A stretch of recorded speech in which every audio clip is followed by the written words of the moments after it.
number one, we're chasing our tails as a nation when it comes to the Russians. I don't know who leaked this supposed conversation, but just think about it this way. You got the ambassador to Russia reporting back to Moscow on an open channel, hey, Jared Kushner is going to move into the embassy. I don't trust this story as far as I can throw it.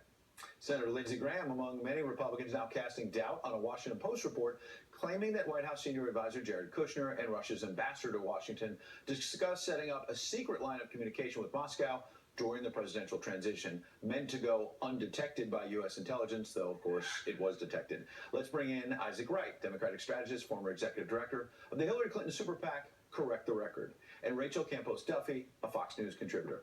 Good morning to you both. I want to start with you, Isaac. What's your sense when even Lindsey Graham, no fan of this president, they clashed repeatedly during the campaign, they've exchanged sharp words, but now even Lindsey Graham is saying this just doesn't add up? Well, if this isn't true, then why is the administration sending out its top surrogates like Kelly and McMaster over the weekend to defend against the charge rather than deny it? The Trump administration is not saying this isn't true. They're just saying it's okay that Jared Kushner, as a security clearance individual who was senior advisor to the president, and his son-in-law wanted to open up private back channels through the Russian embassy.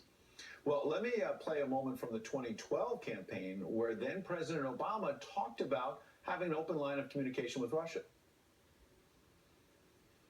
My last question, yeah. After my election, I have more flexibility. Yeah. I transmit this information to Vladimir. So, Rachel, I transmit this information to Vladimir, as in Putin. Wasn't President Obama talking about having, whether it was a front line or back channel, direct line of communication to Vladimir Putin? Of course, it's not illegal to do that. In fact, as the high-level surrogates that our friend here talked about that came out this weekend in defense of Jared Kushner, this is common. This is actually good. And remember, there has been no evidence of collusion between the Trump administration, Jared Kushner, or anyone else. We know that from Dianne Feinstein. We know that from James Clapper. They've both confirmed that. So, yes, and can I just say, if this had been any other president, we would be talking about the treasonous and illegal leakers. If this had happened to a young Obama presidency, we would be talking right now, the media would be making the conversation about really a deep state intelligence coup of this young black president. I think what we have here is a conversation about hearsay, no proof of anything, and no talk about what the real illegal acts are, which are the leaks. Well, I'm not sure. On the contrary, go ahead, Isaac, quickly. If this were any other administration, we'd be talking about criminal charges against Jared Kushner, against General Sessions, and all those in the Trump administration who falsified national security documents and lied about and tried to mislead about their secret meetings with Russians during and after the campaign. That's a pretty heavy charge. What about, can I just... Criminal charges. Criminal charges over what?